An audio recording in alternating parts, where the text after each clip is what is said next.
Welcome to A Stranger, a Suitcase and a Story. I'm Anton van Ben. This is a podcast about starting over. It is about what it takes to leave the familiar behind and the courage it takes to begin again in a land that isn't yet home. Together with my co-host Ben Liebenberg, we explore the untold stories of migration. Not just where people went, but why they left, what they held on to, and what they've had to let go. Each episode, we sit down with someone who's made that leap. Someone who's left behind not just places, but languages, careers, communities, and sometimes even parts of themselves. They share what called them forward, what nearly held them back, and what they've come to understand about identity, belonging, and starting again. Produced in partnership with Southern Crossings, a community for South Africans forging new lives in Australia, this podcast is a place to feel seen, heard, and understood. Because this isn't just about visas or paperwork. It's about identity, loss, hope, and the quiet strength it takes to rebuild a life piece by piece. So wherever you are on your journey, arriving, settling, or still thinking about it, welcome. This is where stories connect us all. Good morning, ladies and gentlemen. This information to customers travelling on the Land Airways flight LA 800 Qantas 321 service to Auckland and Santiago.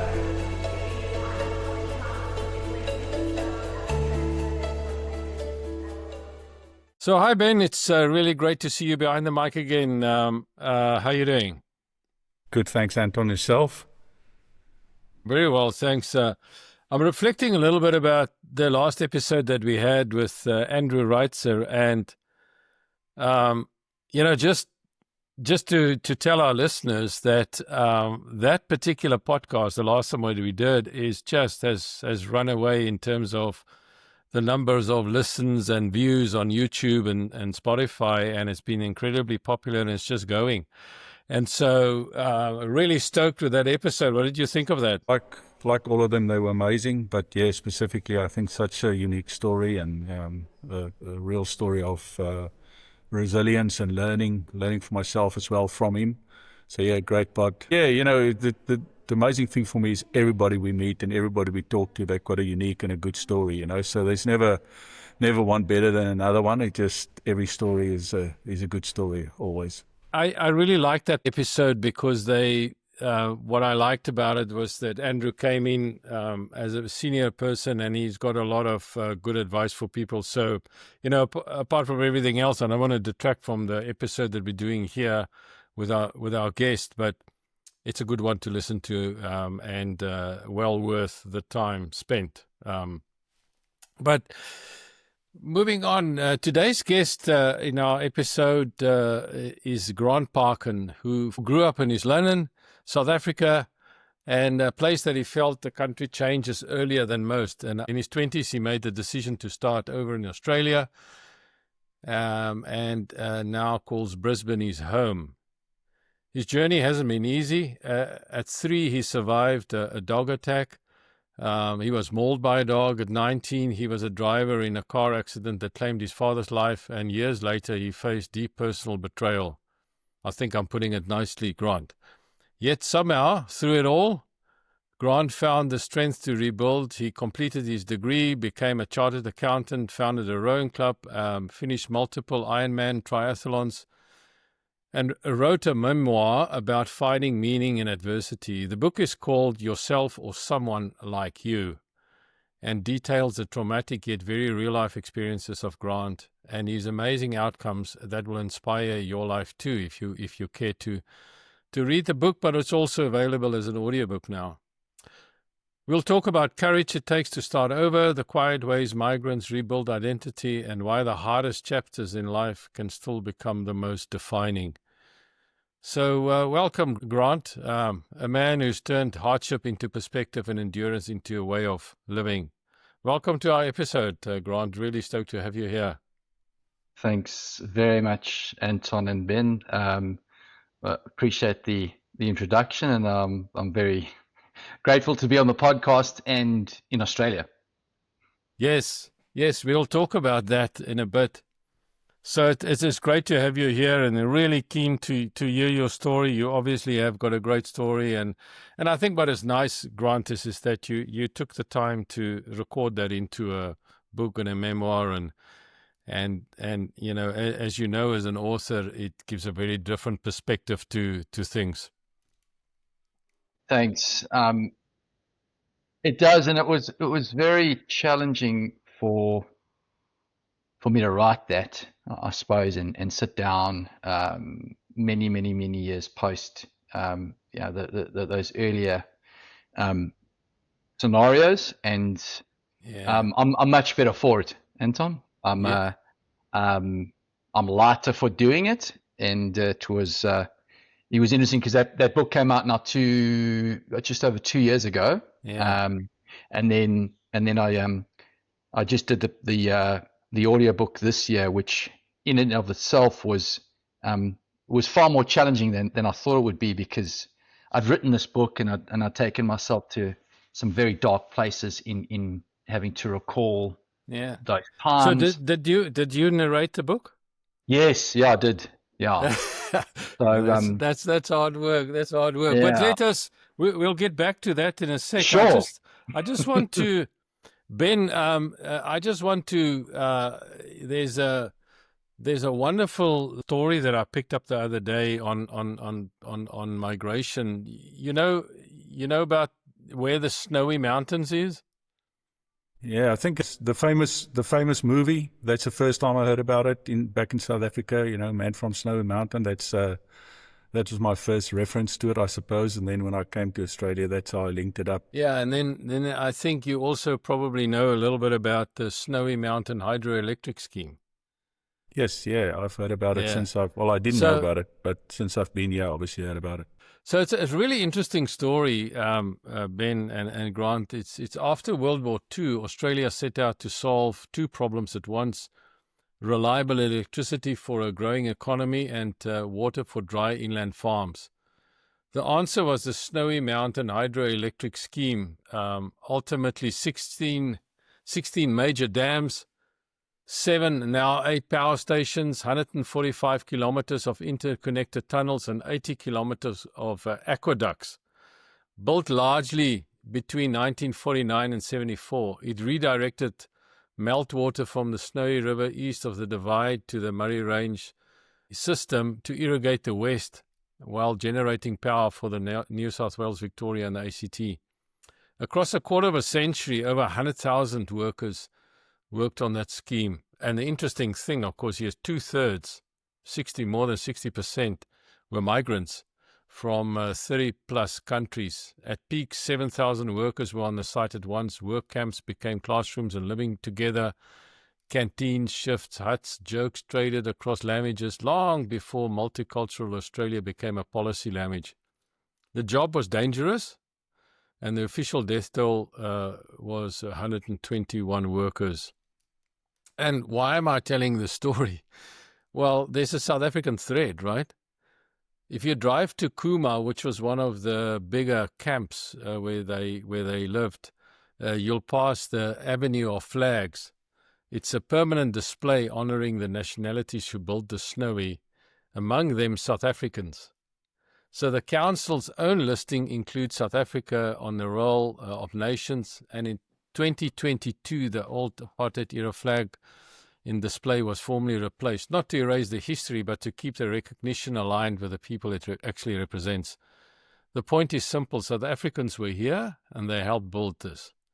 So if you think about this, behind those flags, there are employment history cards held by National Archives, thousands of them recording names, trades, dates, and camps for the Snowy workers. Many records aren't yet online, but they exist. You can, I tried to find out how many South Africans were there, but it's, you have to write to the archive or something, and I have not done that. You can still pull one card and hold a single life's part in a nation-building project.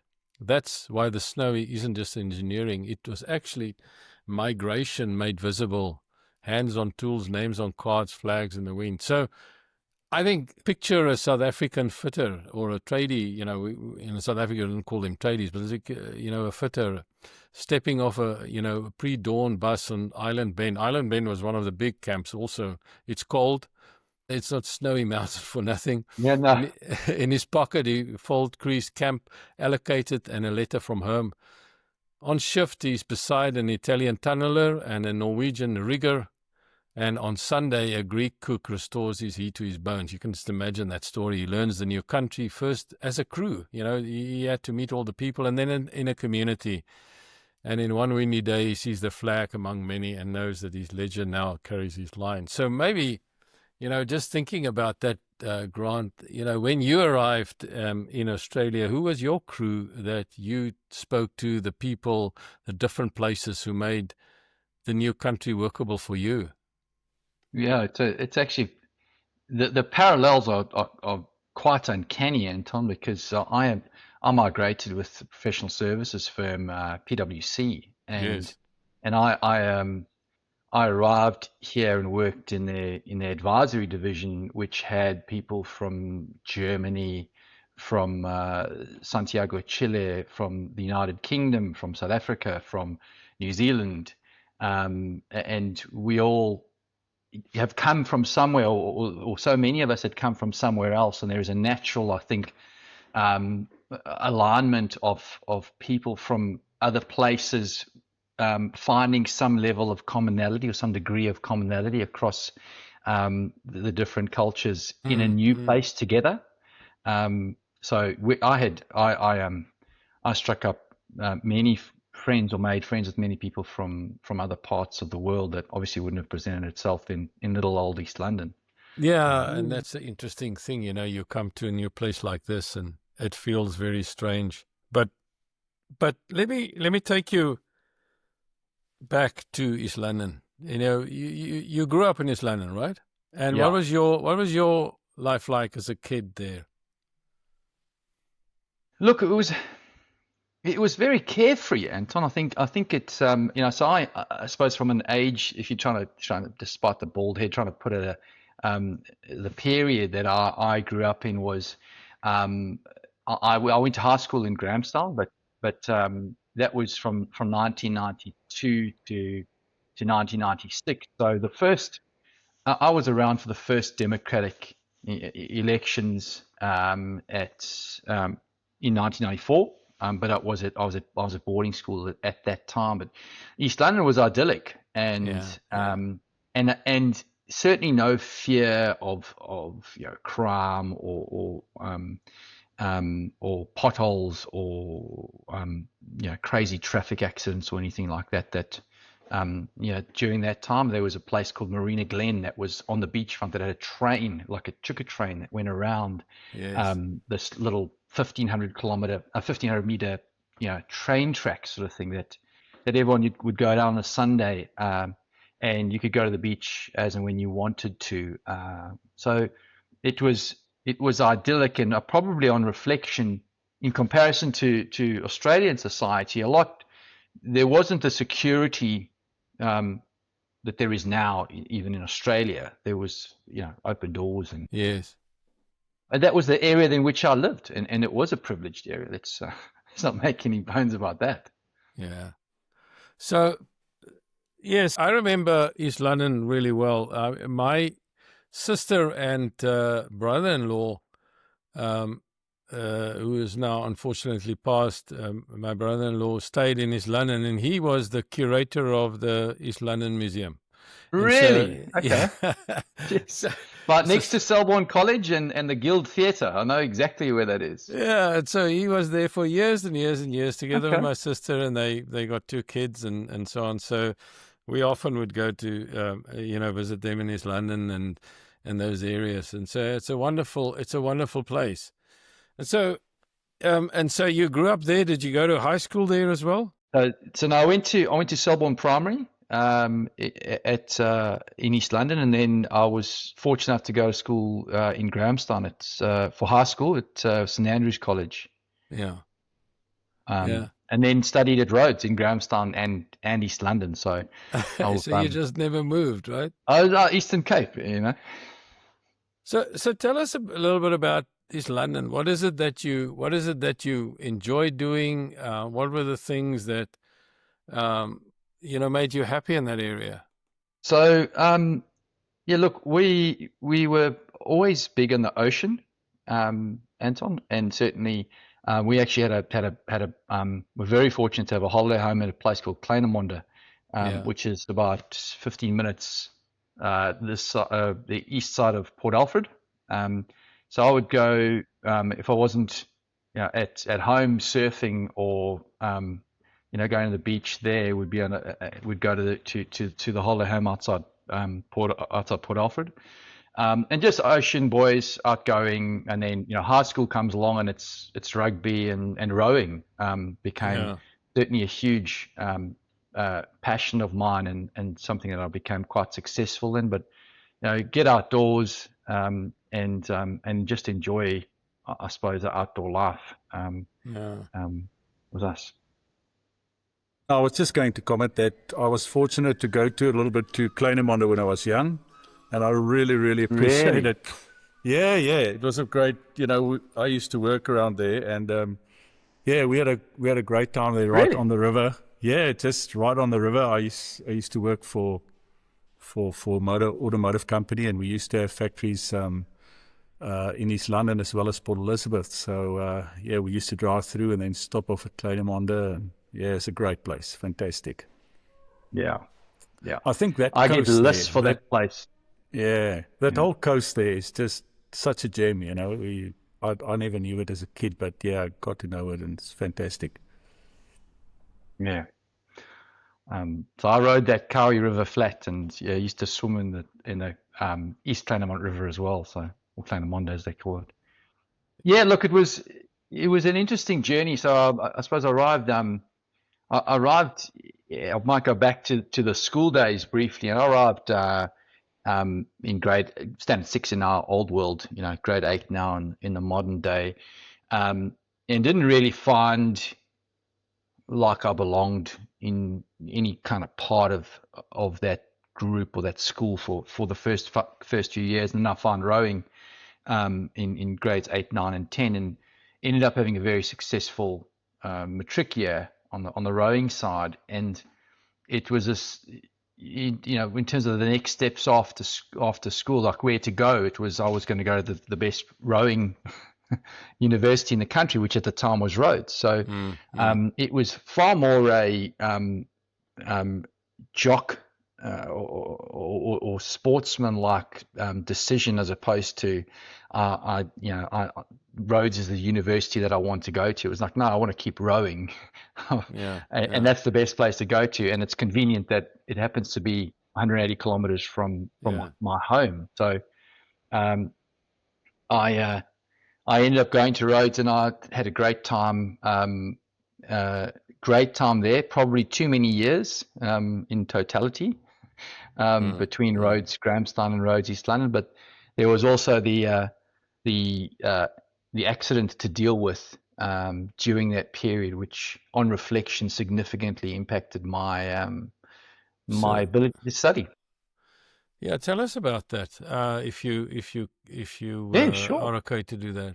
Yeah, of course. So, as I said, I go to Rhodes. I'm a good rower. Go to Rhodes rowing, and in the beginning of my second year at Rhodes, my brother was also attending school in Grahamstown. First team rugby.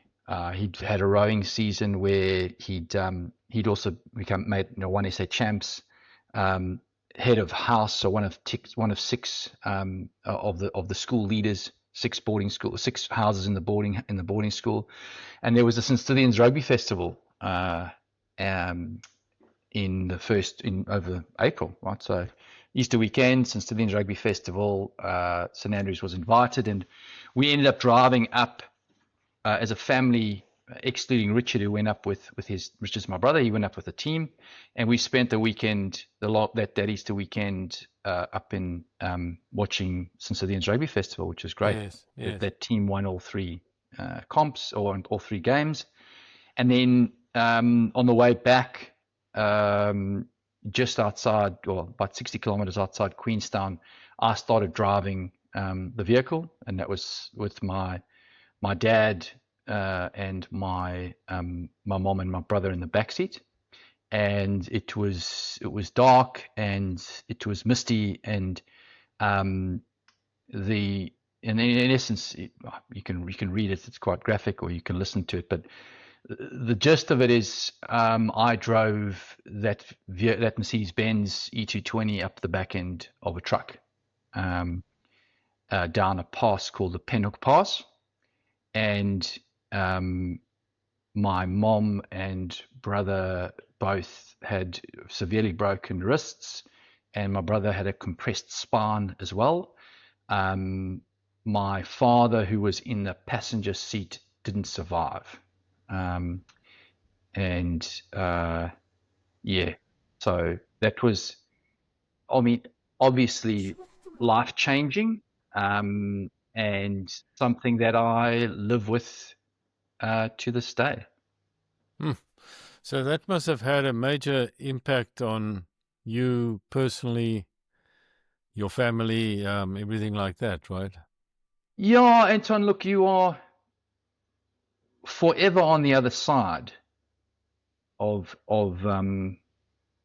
there's a before, there's an innocence lost Yes. in experiencing that, and I think the challenge has sometimes been the relatability of people who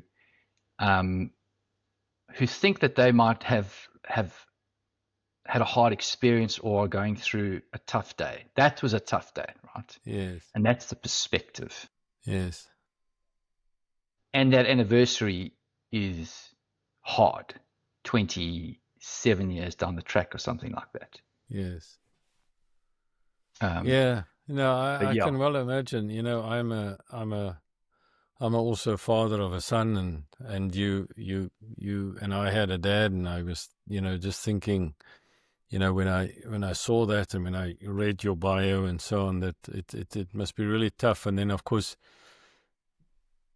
without making it bigger than what it is, but of course you always, I am sure, asking yourself the question all the time about what could have been, what might have been, was there anything else, and that sort of thing. Right? That you certainly do for a period, Anton. I think it's and that's inevitable. And I mean, those thoughts can come and go, but I suppose I look at that. It change nothing. You can change nothing in the past. That side, right? And so it is really how you deal with that situation going forward. What I really struggled with for a period, and occasionally still do, is just because you have a significantly, can I swear on this, rubbish event? Yeah. You doesn't exclude you from having potentially shit future events in your life. You don't have a get out of jail free card for this journey that we're all on, right? You meaning you say that you've been there, done it, nothing like that will happen again to you, and that's no guarantee for that. That's what you're saying, right? Exactly. Yeah. And yes, and so certainly having that awareness and maybe relearning that in years gone, since that accident has been something that I've had to do and acknowledge as well. Yeah. So just for us, take us a little bit through what are the things that, obviously there's a recovery period, and as you say, it never goes away, but you do eventually stand up and get back up again. What are the things that you did to overcome that incident in your life? How did you manage Ben, Ben, it was, I mean, again, I suppose the context is I was 19, right? And you have, and I walk away, like, I got flesh wounds, but I got a nick on my arm, I got a black eye, I got a chipped tooth, I got a mom who's bedridden, brother that's that is bedridden too, and I naively thought I could continue, with life. You just you carry on. And I remember going to see. They said, people said you got to go and see professional help, and I didn't want to, and I did it to help my mom or to appease her, as crazy as that may sound. And a couple of weeks later, I was playing. I was back in Grahamstown. I stayed longer to look after my mom and my brother. But I'll go back to Grahamstown and Rhodes. We had an under 21A game back in East London on a Wednesday night, and that entailed driving back in the night to Grahamstown, right? That's what you do as students. And I was sitting in the middle of the back seat of this vehicle, and I don't even know if I had a seatbelt on, right? And this is maybe 4 or 5 weeks post the accident. And I thought I saw a dead beast, a dead cow in the middle of the road. And I wept uncontrollably that for the next hour until I got into Grahamstown. And I realized then that I needed help. And that, and it's hard for boys or for men to go, I need help, right? Or can be.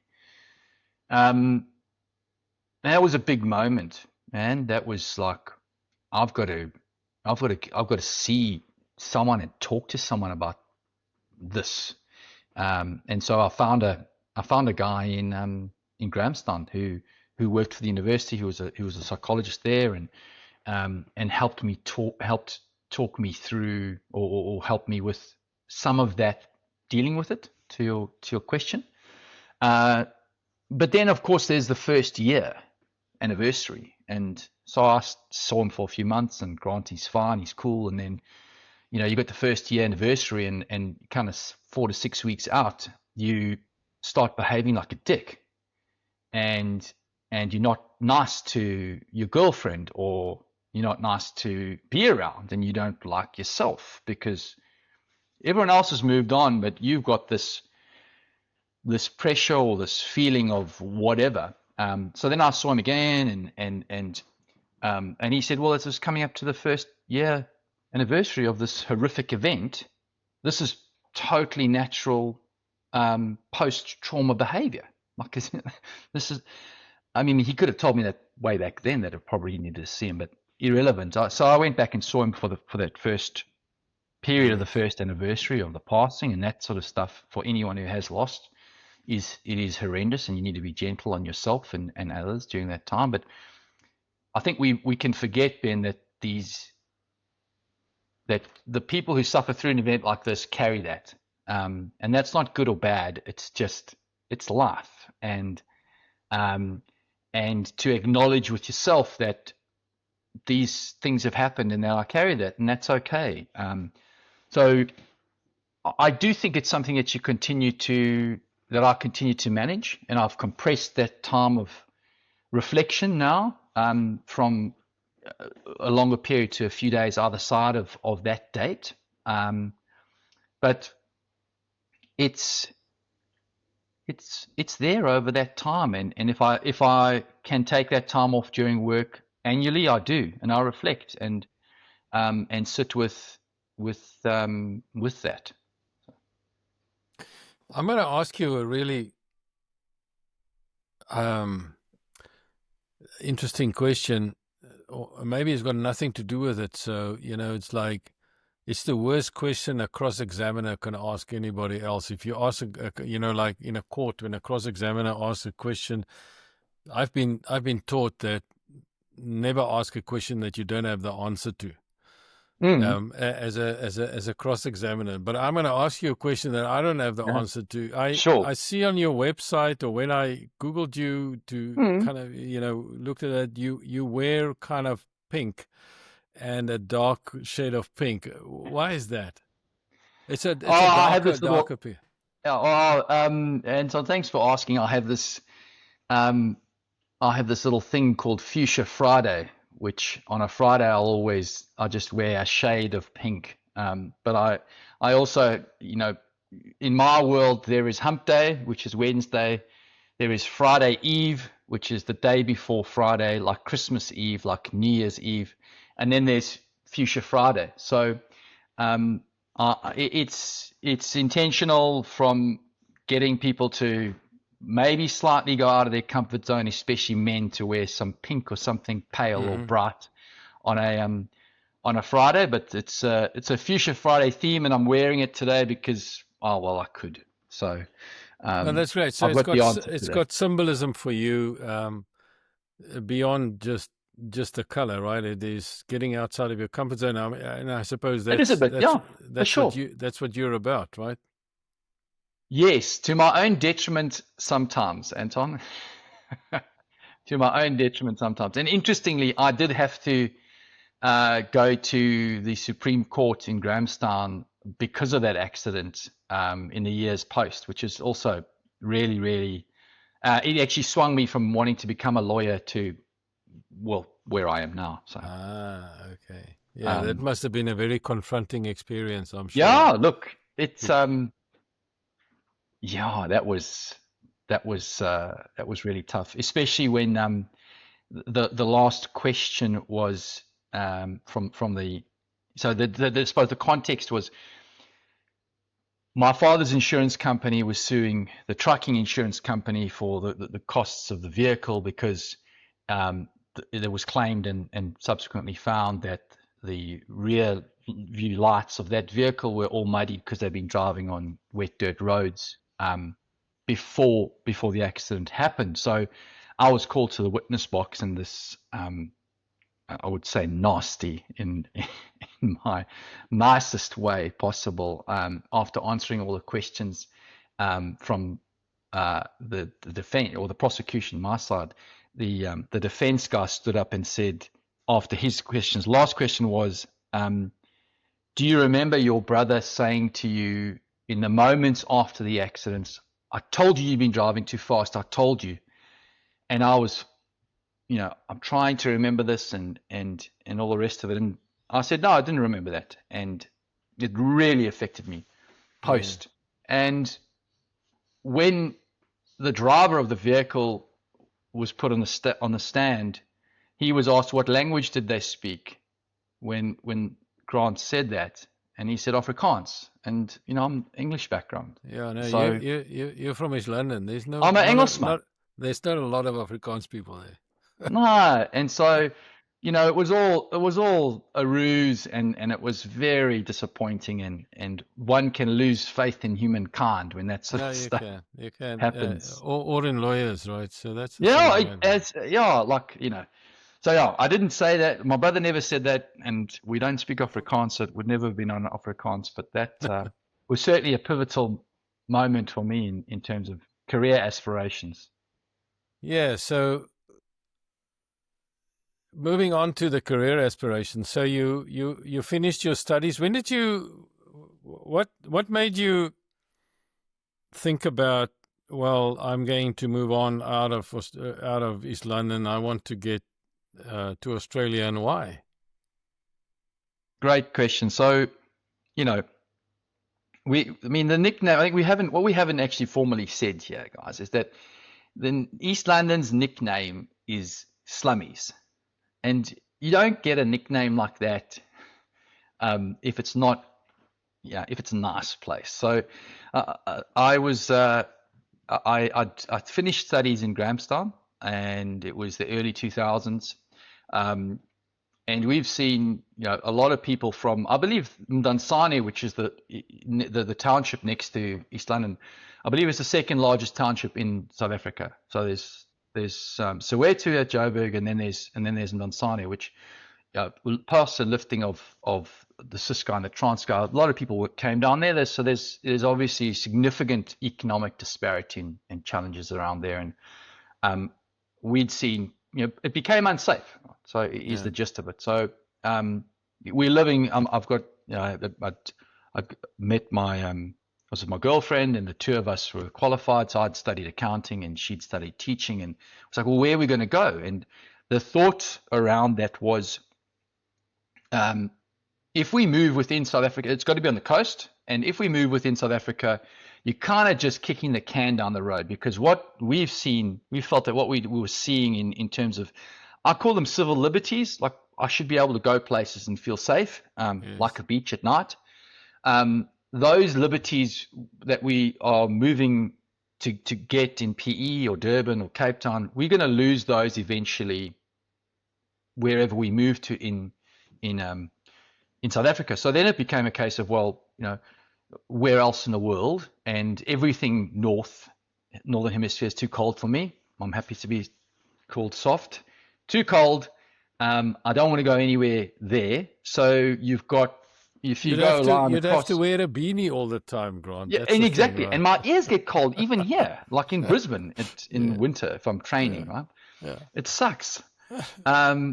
So we drew a line across, and if you go the one way towards Cape Town, you get South America, and it's much the same, I believe. Never been. But then you hit Perth, and then there's Newcastle, and where you stay, I think, Anton, and Sydney, and you go further across, it's New Zealand. It's too cold, New Zealand. So it's Aussie, right? Right. Okay. And so That's we applied for we dropped a whole lot of money on a migration agent, and paid the cash, and they said, look, you need 3 years work experience as a teacher, and they said we only had 2. And I said, no, submit it, it'll be fine. Of course it wasn't fine. And so we got the result that we could go regional to somewhere regional South Australia or somewhere regional Queensland, and we were devastated. It was just like, and this was the end of 2005. We had to save up for the, everyone knows it's expensive to get here. It's expensive. And so I borrowed the landline in the old world. For older guys here, we all understand what that meant. So I took the landline out, I plugged it into this work laptop, and I found seek.com, and I reached out to 30 odd companies on a Saturday night. I got 18 responses and organized 12 interviews, and I got in a plane and managed to organize, as an outcome of that, a position with PwC in Brisbane. So, but was that already when you got a visa to say you can come? No, I was visiting. I was just looking, Anton. Come on. Okay. Yeah. Now, the reason why I'm asking is that the world has changed a bit since that time. Yes. In the sense, everything that I read about now is that you've got a snowball's hope to think that you're going to apply to get a job here if you don't have a visa. That's why I'm asking. Yeah. Look, and that was certainly a very fortunate timing. So I went to look and see, feel, whether that was what they said at the time. What was interesting was, and this is the network of South Africans, was in applying for the roles, I actually applied for a gig that my girlfriend's cousin's husband, he was living on the Gold Coast, and he emails me back to say he's from Selborne, and blah blah blah. And so they put me up for 2 weeks on the Gold Coast. They'd never met me before, we ended up being godparents to their second child. So it was an incredible couple of months from that aspect. So you got the job at PwC, right? And then how long did it take you from there? You came across then with your girlfriend then? Or were you married? Well, I got married in between. I mean, it's never, it's sometimes nothing happens and then everything happens at once, right? So, the actual working visa took 4 or 5 months or something. Yes. So we got married, came across in the late March. I started on the 27th of March, 2006. Not that I'm an accountant and I remember names and dates, or dates at least. Yeah. So 27th of March 2006, we landed. I started at least in Brisbane at PwC. And it was a transfer of sorts because I was working, in the industry and in PwC in East London. So, and I did that I was very silly, Anton. Mistakes, I've made a few. I decided that I was going to live on the Gold Coast and catch the train up to Brisbane, which was Wow. For a guy that was 15 minutes from anywhere and everywhere to Yeah, being on a train for an hour and 5, I think it contributed to this, but yeah, yeah. we make mistakes. So yeah, I lived in a place called Pacific Pines or Helensvale area, so the northern part of the Gold Coast, and did the train for 5 years, and then was transferred with the firm again to head office in Sydney for 3. Well, at least Yeah, you had good so, weekends in yeah, the Ben. in the Gold Coast. Yeah, and look, Ben, it was, I mean, the part of that context which led me to stay down there longer was, and it's bizarre now, when maybe seen certainly on reflection, was PwC actually had its own surfing club, and on a Wednesday morning they would all meet on the Gold Coast in Main Beach and go surfing, like 15 to 20 people, and then we'd all drive up together and start work later. It was like, what? And that was a real thing. So during summer, Tuesday night's like great because I almost get to sleep in, and I'm going to go surfing with my friends from Germany and Chile and Europe and Australian guys, and then we're going to cruise up to Brisbane together and spend the rest of the day working. So for 18 months, or the first two years or so, it was, the summer months were amazing, especially with daylight savings, because we are an hour and 20 years behind you then, right? You southern states are smarter than us. Yeah, we have daylight savings. It's very confusing, but yes, we do. Mm, So tell us. We touched on that in the beginning a bit, yeah. when we talked about who was your crew. So tell us those first year, 2 years settling in. How was that for you? What were the challenges? Oh, look, numerous. Some of them were just getting back to South Africa to go and see family, and some of the pressures around that. But I for myself, that not recognize, thinking that you recognize someone in a mall regularly in those first few years, and it's not whoever from wherever, they're not here.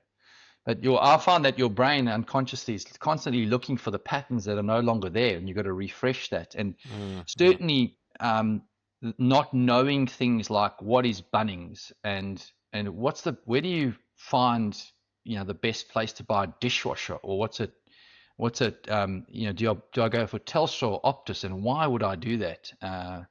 And not the time zones suck to try and phone home, or phone South Africa and the family.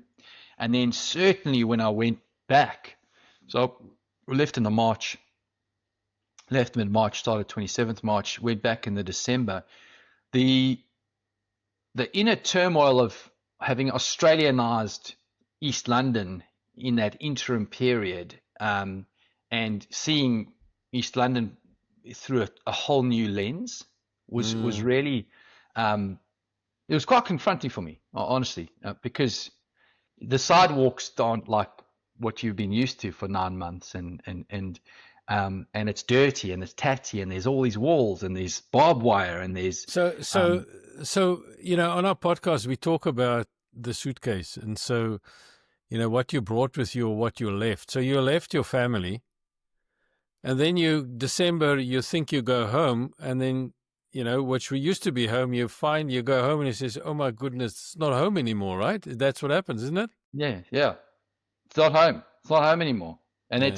I get tingles now. I've got a physiological response to saying it. It was confronting and sad, right? Because it's I've gone back a lot, and certainly I think it does take time. Whilst there's an acknowledgement of that's not my home anymore, but it certainly wasn't straight away. By proxy, then Australia is. It was. I felt personally like it's about 10 years for this place to feel like home. And I still get lists for the Eastern Cape in December. Now, still, it tugs, man. Yeah, it does. It is. I mean, you I say 10 found years.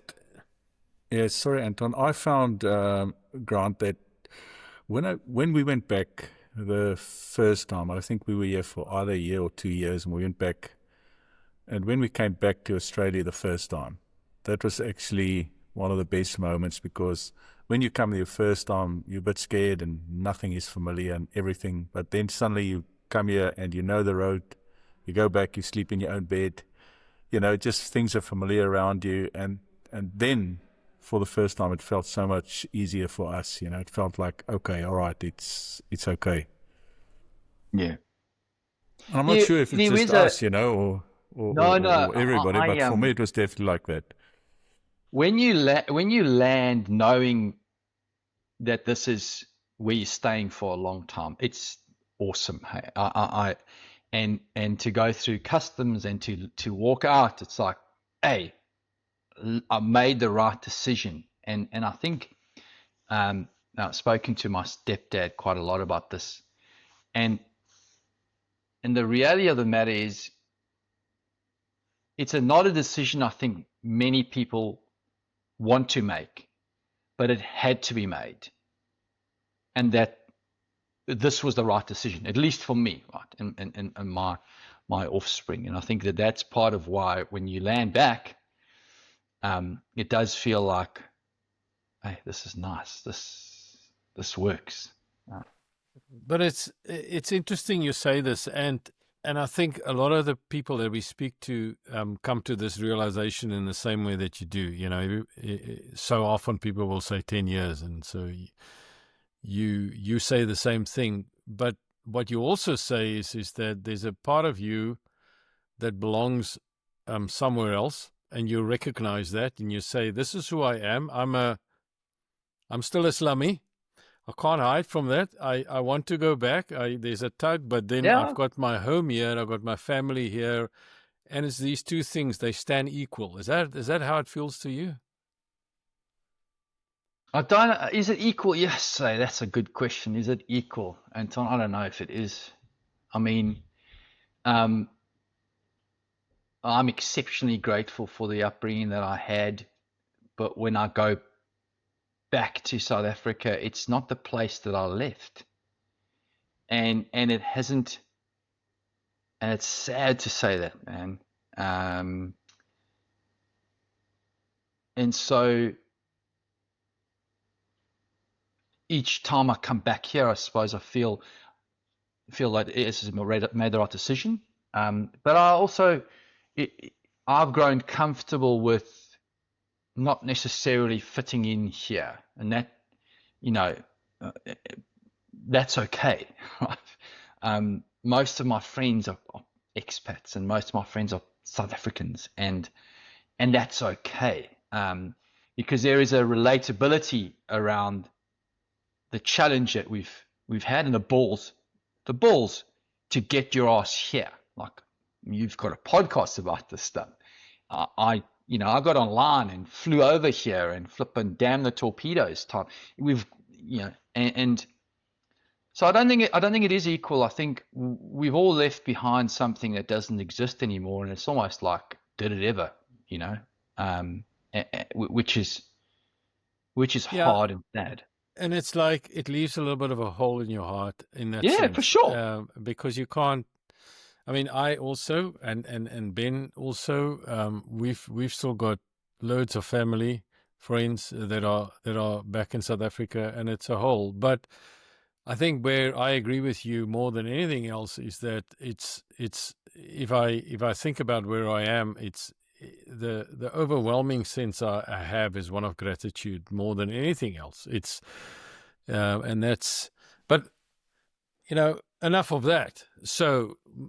I want to get to the meaty stuff, and the meaty stuff. Let's go. What do you want? What more do you want from me, Anton? No. The meaty stuff is the stuff where you had drama with coming across. You were married, and then suddenly you weren't. So tell us about that.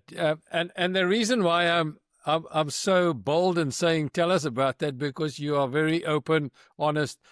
It's what you tell us, everybody, in your book. So tell us about that. What happened and why? Oh, look, Anton, people grow apart. So it's a very interesting and a bit of sad, bit of a sad story, right? I mean, obviously, in that regard, I have this childhood sweetheart, and it's all written. You can read it, or you can listen to it, as I said, and 16, 17, 18, and we're on again, off again, and I'm at boarding school. She's in East London, and all the rest of that, and we drift apart from like first year university, beginning of that, just before that accident. I was on, there'd always been, let's go drama, and maybe on reflection that was, how this was always going to end. But I wasn't on speaking terms with her. She's named Karen in the book. So Karen and I weren't on speaking terms from the January of 1998. You can work out the age, until and I was fine, and I was happy. I was super cool, and coaching rowing, and I'm rowing myself, and I'm at Rhodes in Grahamstown, and the car accident happens, and I've the most immense respect for her, incredible respect for her, on the back of not having spoken to me for 3 months, or since the January, whatever. She reaches out to family, friends, and wants to come and say hello, right? And it's like massive balls, like massive character. And we didn't get back together, and she remained, but we started speaking, and we remained friends for all the way through 1998 and through 1999. And she would call me, and there was just, she had boyfriends and I had girlfriends. And beginning of 2001, I moved back to East London to study, and we got together, and it was like a match. It was like the fairy tale stuff. So anyway, we get married in the beginning of 2006, and in March we migrate, and towards 2006, and we've migrated, and in the beginning of 2010, she had this jobs in the Gold Coast, and she gets another job at a prestigious school. And anyway, short story long, threw herself into a whole lot of training for sport, and the behavior changed, and to add some complexity, her brother and his wife and 2 kids under 2 moved into the house whilst we were having some significant challenges, which didn't help. And then I asked her what was going on, if she wanted to be in the marriage, and she said she wasn't sure. So I said, well, then you need to go. And then a couple of weeks later, I found the phone bills, and she'd been having extramarital relations with a teacher friend of hers on the Gold Coast. And I was beyond consolable. I was just devastated. And so I wept for 23 days straight, everywhere. I simply could not believe it. And when I mean everywhere, in the shower, at home, on the train, driving to the train station, at work, in the gym, everywhere. It was, I just simply couldn't believe it. And then it became every second day, and I've been very fortunate to have some dear friends at pivotal times pull me up. And one of my bosses at work said to me, he rang me up, and he said, "Are you okay?" And I said, "No, I'm not." And he called me, and this was, as I say, about 6 weeks after finding out about the behavior. And he said, "It's not on you, Grant. You didn't do anything wrong. You were acting with the best of intentions, and she wanted something else, and she went and got it."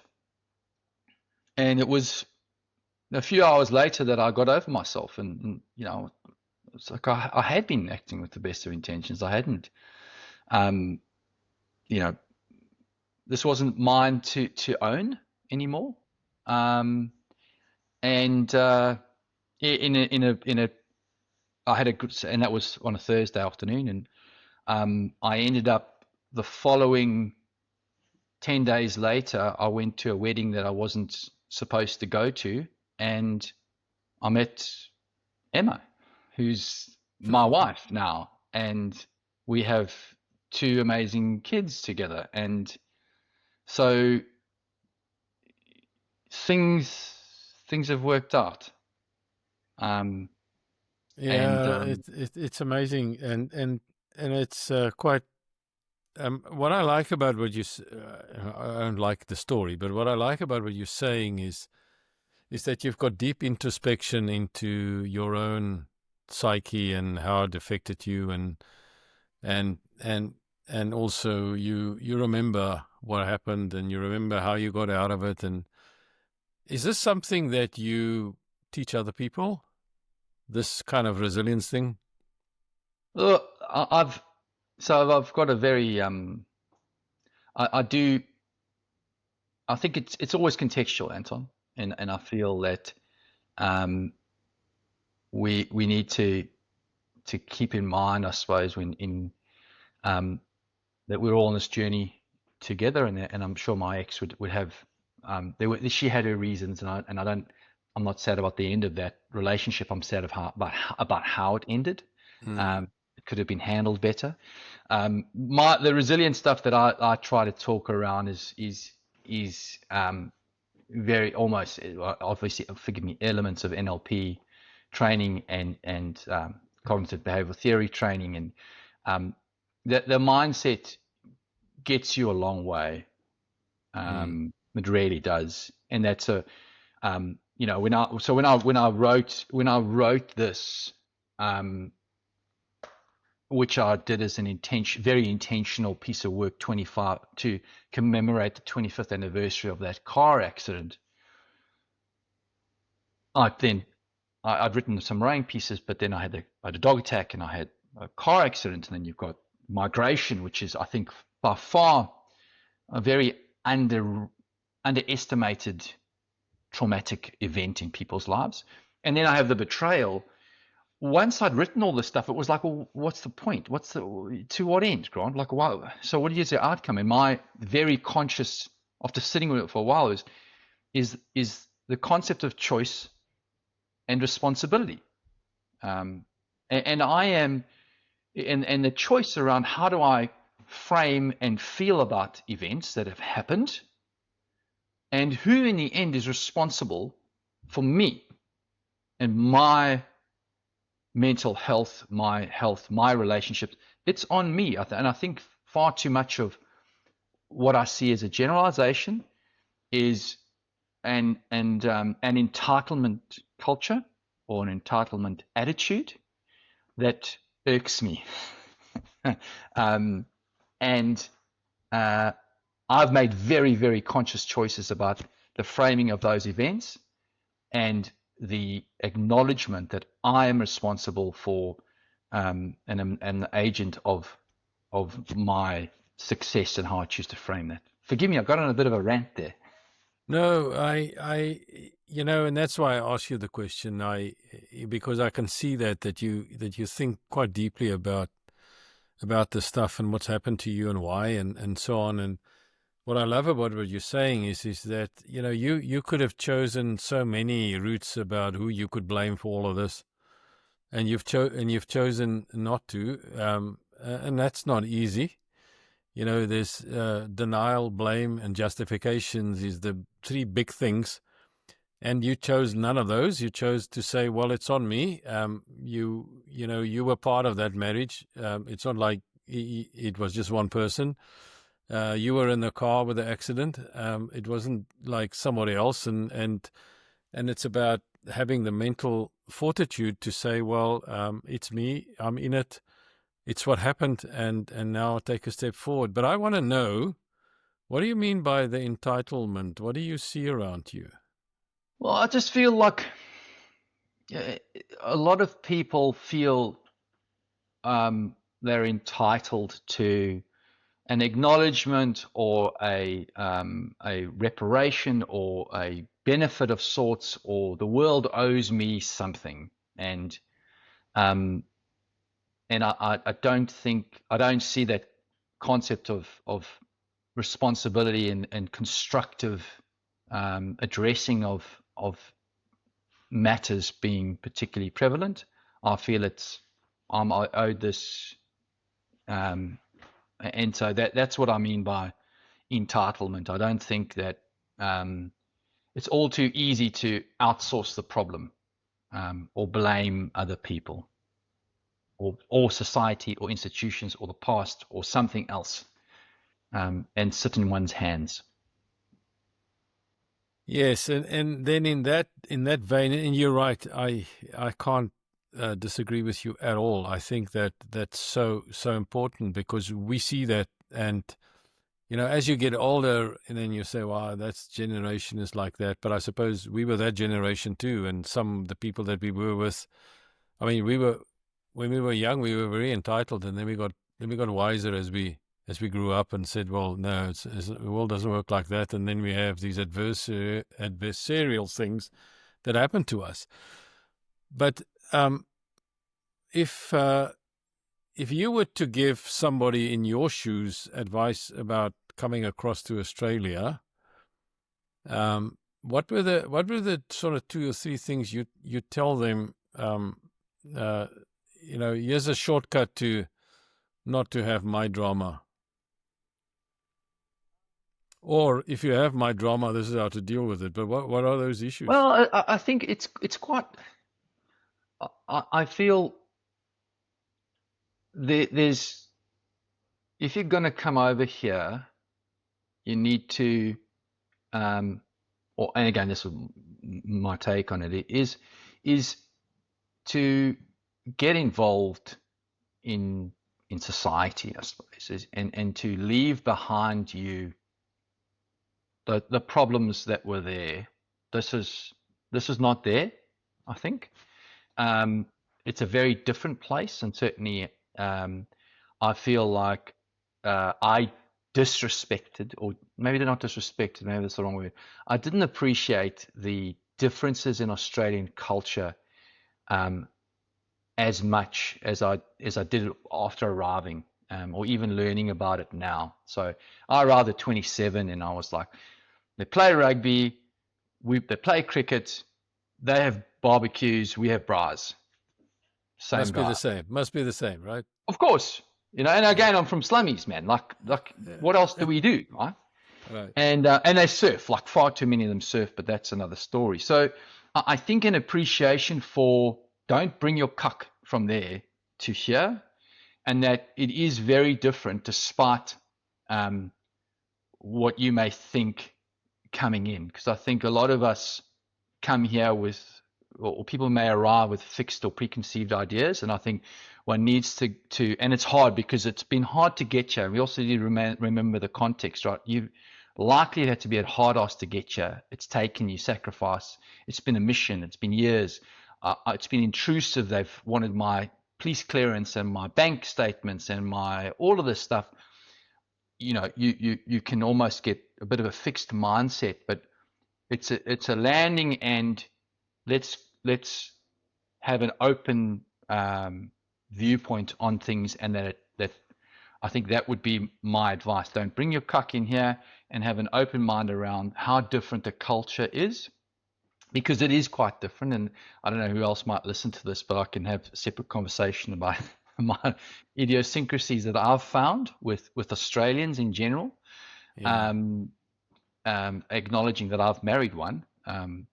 So those are probably my 2 takeaways, Anton. Yeah. No, that's wonderful to hear. I think that is so. You're right. We hear different perspectives and so on.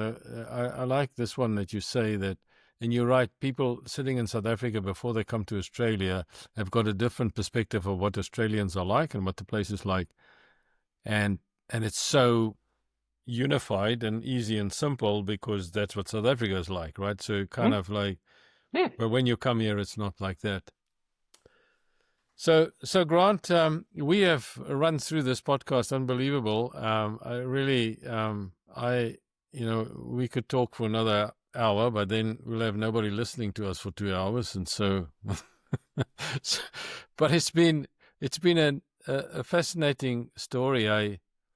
I really like your attitude about life, and so Thank you. you know, as I say, you know, you've had all the reasons, you know, to feel things, you know, why me, and you've taken the opposite of that to say yes me, and it is me, and so I'll take ownership and responsibility for my life, and I'll wear dark pink if I want to because I'm Grant, and Well, so I believe this is pomegranate, Anton, for what it's worth. I think we yeah. don't always know all the names of these No, colors. I wouldn't have never called it pomegranate, but okay, if you say so.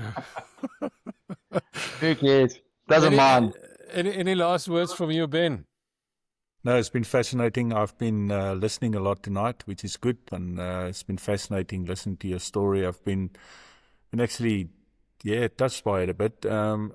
Just reflecting on it, you know, I thought I read a while ago that the things that's most traumatic in life is obviously death, a close death, and close behind it is divorce and then immigration, and you've got the trifecta.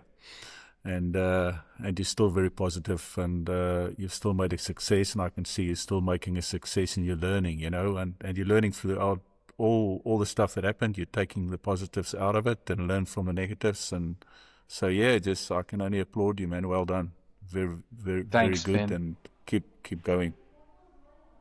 Yeah. Thank you. Really appreciate it. Yeah, that was very deep, Ben. You're right. Those are the three things, and you're right. And it's not everybody that had to deal with all of those in the succession that you did. So, Grant, thank you very much. Really appreciate it. It's been a fantastic conversation, and again, thank you for being so open about your experiences, because the idea of this podcast is not just entertainment. It also is entertainment, but it's also a good learning curve for other people to say, well, this is how somebody else have done it. So thank you for that. Thank you, Anton. And Ben, I'm very grateful for the opportunity, and I hope it helps. I really do, and I hope people get value from it. So thank you, much appreciated. Well, and go get your book. Go get his book. It's called Yourself or Someone Else. There it is. There you go. Oh, oops it. There it is. Good for you, Grant. Thank you very much.